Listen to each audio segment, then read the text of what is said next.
Hey, I'm Fox with FoxeoGames, and this is Salt and Sanctuary for the PC.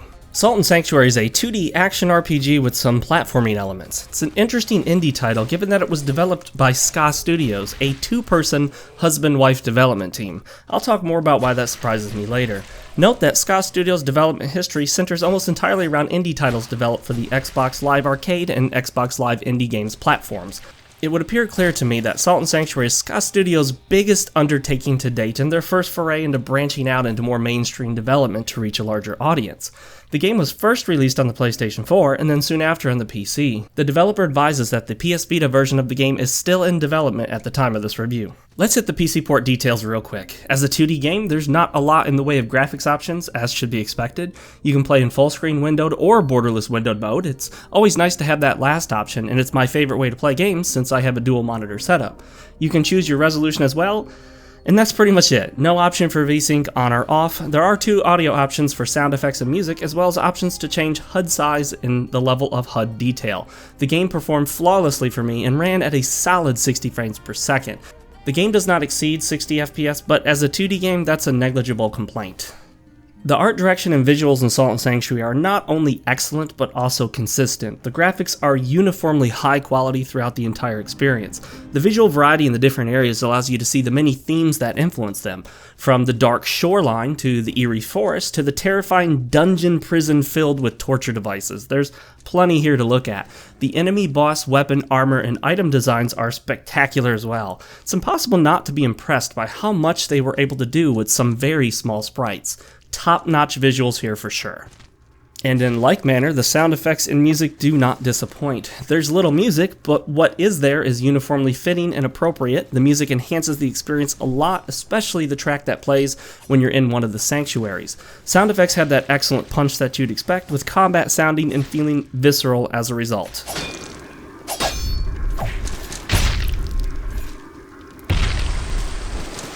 Once again, excellent here as well. The story in Salt and Sanctuary takes a back seat to the rest of the experience. You begin the adventure on a quest to rescue a princess, but don't think that simple trope is all there is here. Uh-oh, I said trope when talking about video games. Anyway, the story is minimal and must be pieced together. I didn't really pay a lot of attention, and I'm sure I missed a lot. It's easy to do that in this game. If you care more about the story and lore, you're gonna have to dig for it yourself. As a 2D action RPG, the game features 2D side-scrolling combat. There are of course mouse and keyboard controls, but I don't recommend them, so I'll be using the Xbox One button layout from here on out. Attacks are bound to the face buttons, X being your fast but weaker attack, and Y being your slower but stronger attack. You can string a few attacks together for combos as well. There's a jump, a block button, a use item button, as well as a roll button. You cycle through your items using the D-pad. You can pick from a variety of weapons, each having their strengths and weaknesses. In typical fashion, you can imagine how it works. Larger weapons often require two-handing and are slower to hit but do more damage, while faster weapons can easily be held in one hand and strike faster, albeit with less effect. Bows, crossbows, and even some firearms give you some ranged attacks. There is no lock-on, but that's to be expected because it's a 2D game after all. You start out by creating your character, not surprisingly. You can select your gender, modify your appearance, and pick from a homeland of origin. You choose your class from a list, which includes standards like the Knight and the Mage, but also has some less frequently seen options like Pauper and Chef. Yeah, Chef. And the Chef starts with a cast iron skillet. I kid you not. Once done with that, you're off into the world of wherever this is, and the first area very much feels like a tutorial zone, with messages and bottles on the ground for you to pick up. You can also leave bottled messages for other players to pick up through the online functionality of the game. As you defeat enemies, you gain salt, which is used to level up. If you die, your salt is temporarily lost, and is either converted into this bat-like creature, or is picked up by a nearby monster. Either way, you have to fight your way back from the last sanctuary you prayed at, and defeat the creature that has your salt to retrieve it.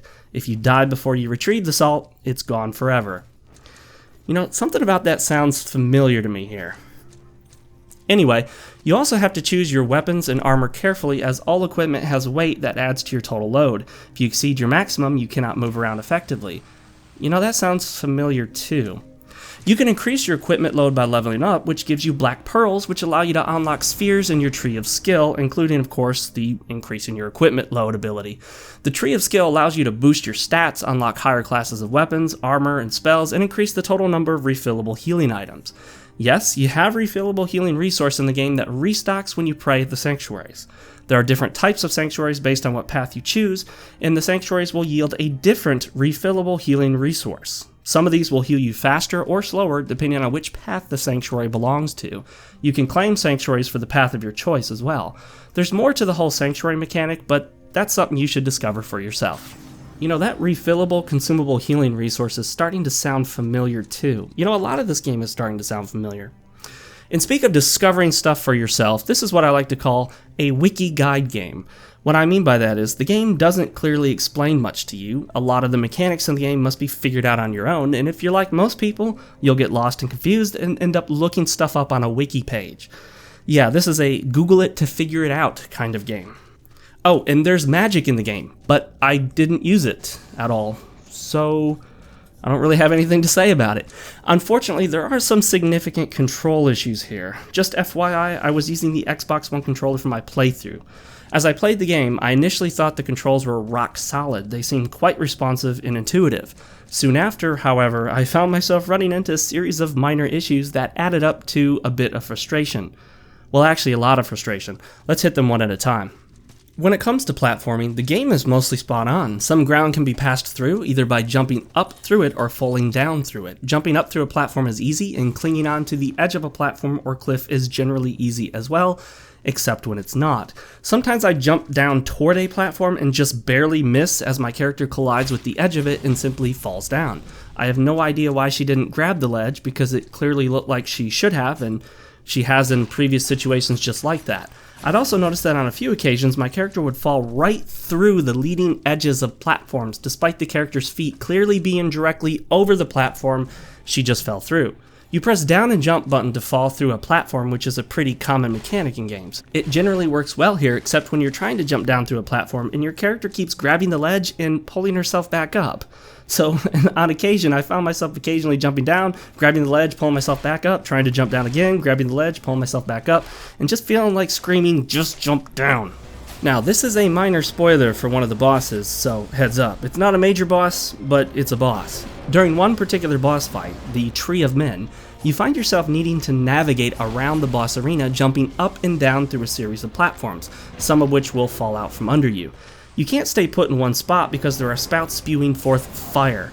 Spouts spewing, man. I don't know why that's hard for me to say.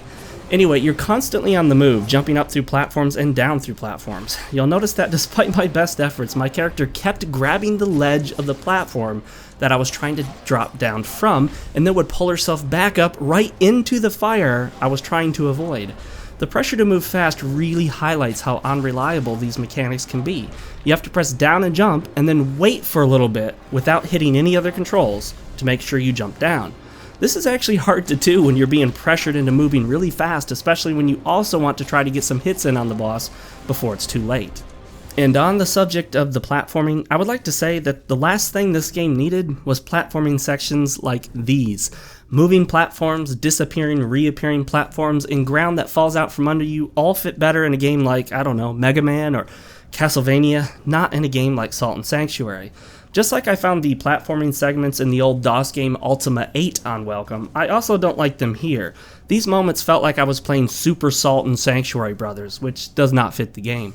Combining these platforming segments with combat encounters just added frustration on top of frustration, and left a sour taste in my mouth. Platforming should have been kept to a minimum so as not to take away from the experience. Oh, wait a minute, guys. That sour taste is actually the lemon in my water. Okay, that's where that sour taste came from. I guess it wasn't the game. Anyway, back to the control issues. When engaged in combat, I found myself constantly facing the wrong direction. It can be surprisingly difficult turning yourself around, as many actions will temporarily lock your character in the direction that she's currently facing. Oh, by the way, I'm saying she because I created a female character. I'm not making any sort of progressive effort to use she in place of he for any particular reason. Just want to clarify that. Holding up your shield also locks you in place like it should. The problem is that I found that I not only had to disengage my current action, but I had to wait a very small, brief period of time before pressing in a direction would actually turn my character in that direction. It's hard to explain, but it ultimately left the controls feeling a bit stiff and unresponsive at times. Don't be surprised to find yourself swatting at nothing in the opposite direction of your target. You can roll in the game, something I often forgot to make use of. When I do try to roll, I noticed a major problem. Firstly, there do not appear to be any invincibility frames during the roll, at least there wasn't for me using my 3 different character builds I tried out. When I roll, if an attack passes through me, it pretty much always hits me regardless of the state of my roll.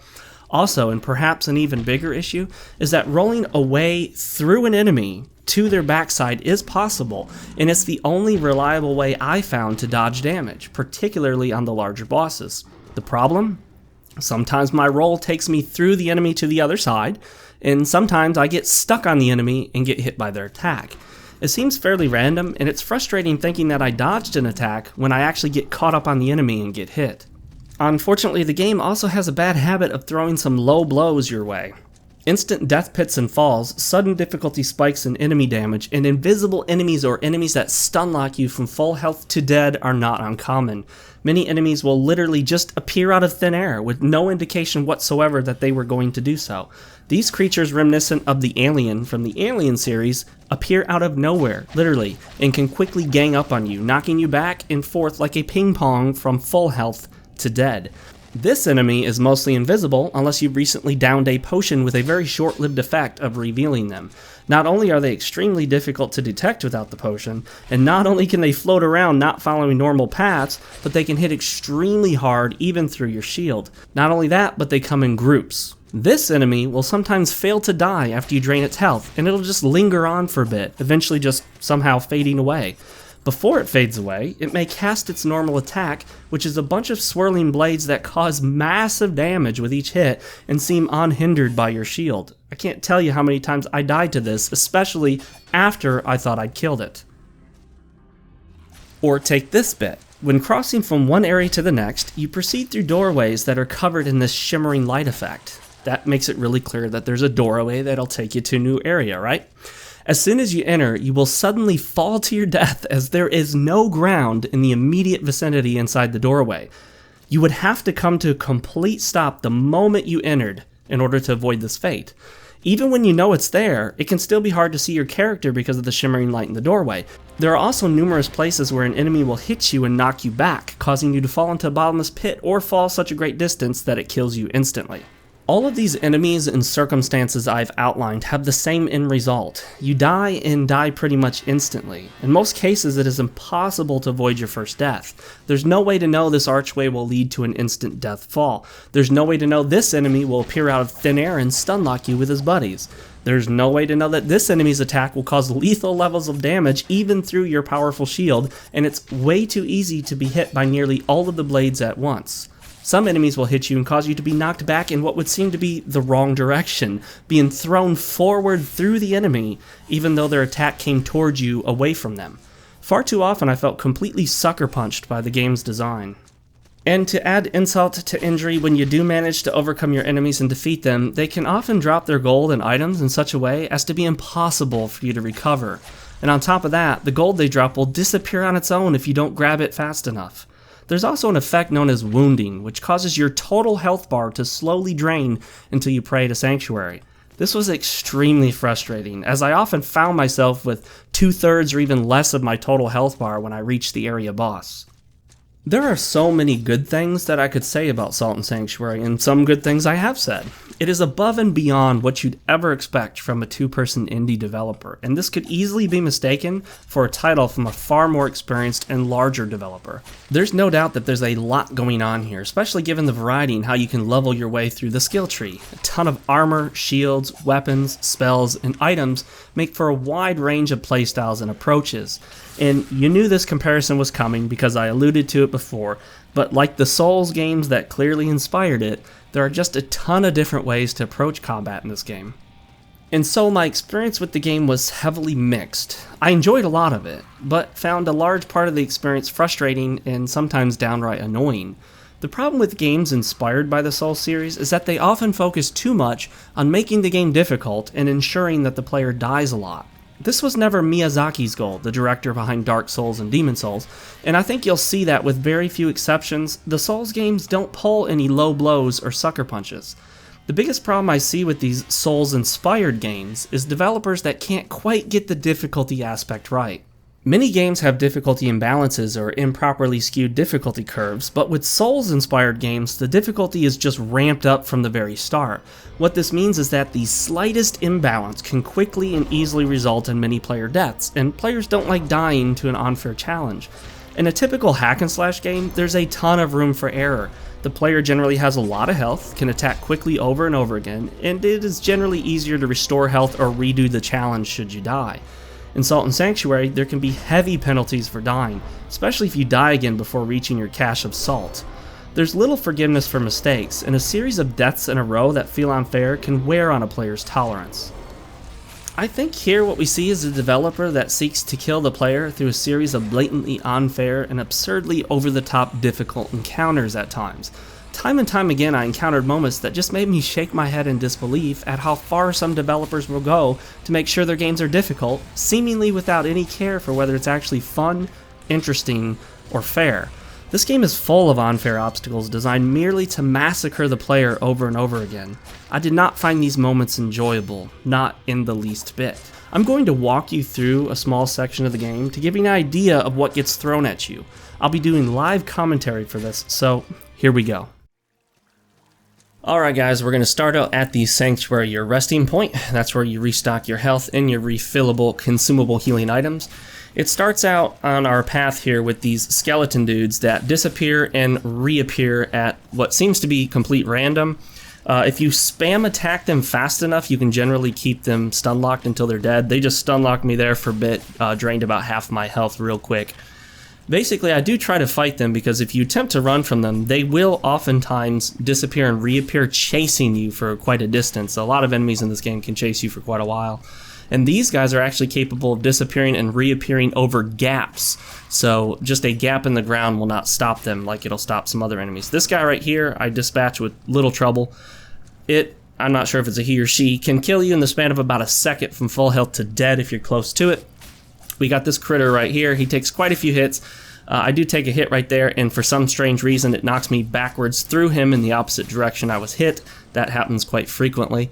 Fortunately, I was able to kill him without taking too much damage, and he didn't knock me off the ledge, which is quite possible. Notice there's two enemies here, right? And another one materializes out of thin air, just materializes off the ground. Absolutely no sign that it was going to do that. You just have to figure that out. Then another one, and another one. It's also capable of disappearing and reappearing, although these shield mace dudes typically don't do that very much. If they hit you with that mace, they can send you flying. In fact, more than that bigger dude back there can, which is quite strange. This is perhaps the hardest part of this little run to the next sanctuary. This is, of course, right after I completed the boss of this area. These guys right here with their lightning can kill you fast. The lightning hits very hard. Then they got these little bits of lightning that go out right there like you saw. But more dangerous, I believe, is the little bits of lightning streaks that they throw out. Fortunately, I took care of this with little trouble. This is where I died I don't know how many times. I must have tried to make this trek probably, I would say, about around 10, no more than 15 times. Here's another one. You can tell I died to it because it's got my salt. I actually died to this guy because he floated into the wall where I couldn't see him, and then I went towards the wall and I took a swing thinking I would hit it. Instead, it did its attack and instantly killed me, draining my health from full to dead, just like that, in the span of about a second. Now they decided to put two more of them after you, so yeah, and well, look at this area right here. This area can be extremely frustrating. You got one of those big mace skeleton dudes, and then you've got a whole bunch of these little disappearing dudes. Some of them actually appear off the ground out of nowhere, so you can't initially see them. Take a look at this. You tell me if this looks fun. I mean, you can imagine how fun this is. Now granted, you can try to run from them, which I've done before, but a couple of them chased me one time and ended up hitting me when I tried to make a jump, and I fell to my death. So it's in your best interest not to make potentially lethal jumps over crevices unless you've dispatched the enemies in the area so that they don't hit you and, well, knock you down the pit of despair. Notice also that they stack up poison on you, and poison drains your health fast. It drains your health really fast. So we got this guy right here, immediately starts hitting me as soon as I can get up there, so it didn't even feel like I had time to get up a shield or anything. I decide to skip the rest of them and hope they don't chase me. That guy begins chasing, but I think he just kind of quits, thank goodness. Sometimes they'll chase me all the way down here. Alright, so now we're en route to the next area. You think, alright, finally, we got through that gauntlet of enemies. It can't possibly get any more difficult. They're going to put us at a sanctuary where we can save and respawn, right? Because that was hard enough to get through, right? Of course not. Look at this. They got a big guy that can knock us down off these ledges right here. He can do massive damage with his hits, and he's capable of poisoning us, and the poison does massive damage. He's invincible at the moment until we kill the eye dude, but look, I'm poisoned. I am constantly eating my hearty rolls, the consumable healing items, because if you look at my health when I'm not eating, it drains fast. You're dead in about, depending on how high your health is, I would say anywhere from 5, maximum 10 seconds. We managed to destroy that turret, then another turret, and thank goodness this time I know there's a trap there. I'm barely keeping my health up. I put my shield up for that trap that last time killed me because, of course, I was paying more attention to the turret shooting me. Barely eat another roll to keep my health up. I eat another roll just in case because my health is so low by the time I notice the roll has stopped healing me, it would be too late to eat another roll. Turns out I don't need to go this way, but I didn't realize that. Had I known, I wouldn't have bothered. So we're going to go back this other way and hope we can find a sanctuary. And lo and behold, look, it's 2 more of these enemies that can kill you flat out less than a second from full health to dead. Notice, oh, look at that. Thank goodness they pushed me out of that attack. I keep accidentally climbing on that ladder as I jump around trying to hit them. Just terrible placement of a ladder with 2 floating enemies. As I try to hit the enemy, he just barely stays out of reach. I'm managing to get a few hits in. As I jump back and forth, you'll notice I'm constantly getting caught up on the ladder accidentally. It doesn't happen as many times as it could have, but it certainly does happen here. Notice he's staying just out of reach. Yep, got stuck on the ladder a couple times right there. And again, caused me to fall down. Alright, so there we go. Okay, no big deal, didn't die, but still, it was a little frustrating. This is a lot more frustrating playing it with the controller in your hands than it is watching it, of course. Oh, look at this. These guys right on that ledge there. Thank goodness I managed to get my shield up, but they were right there already swinging at me before my character even managed to lift himself up, and they appeared to notice me before I could even jump up to the ledge, so not sure what you're expected to do there. Alright, so we're pushing forward. By this time I'm thinking, please, there's got to be a sanctuary, and thank goodness I noticed this, because this is where it is. We're finally able to rest at the sanctuary, and that is just one part of Salt and Sanctuary. Now, it took me way too long to get this review out, but that's because I had to keep putting the game down. I just couldn't play it for more than an hour or so at a time. It frustrated me too much. With some better difficulty balancing and removal of the unnecessary instant death platforming segments, I think Salt and Sanctuary would be a far more enjoyable experience. The cryptic game mechanics I can deal with. That's what Google's for. But the frustrating annoyances in this game just grew too much for me. If you think you might enjoy a 2D side-scrolling Souls-inspired action RPG, well, this might be for you. It's definitely not a bad game, and I might even say I'd recommend it cautiously for exceptionally patient and persistent players. Just don't go into Salt and Sanctuary expecting a fair fight. Alright, that's it for my opinion. Now it's time for yours. Have you played Salt and Sanctuary, and if so, what did you think of it? I have some strong feelings on this game, no doubt, so I'm sure some of you will disagree with me. Please leave your comments below. Don't forget to like the video if you liked it, subscribe if you haven't already, and make sure to check the video description for links to my other accounts like Twitter. I'm Fox with FoxeoGames, and I'll see you guys in the next video game review.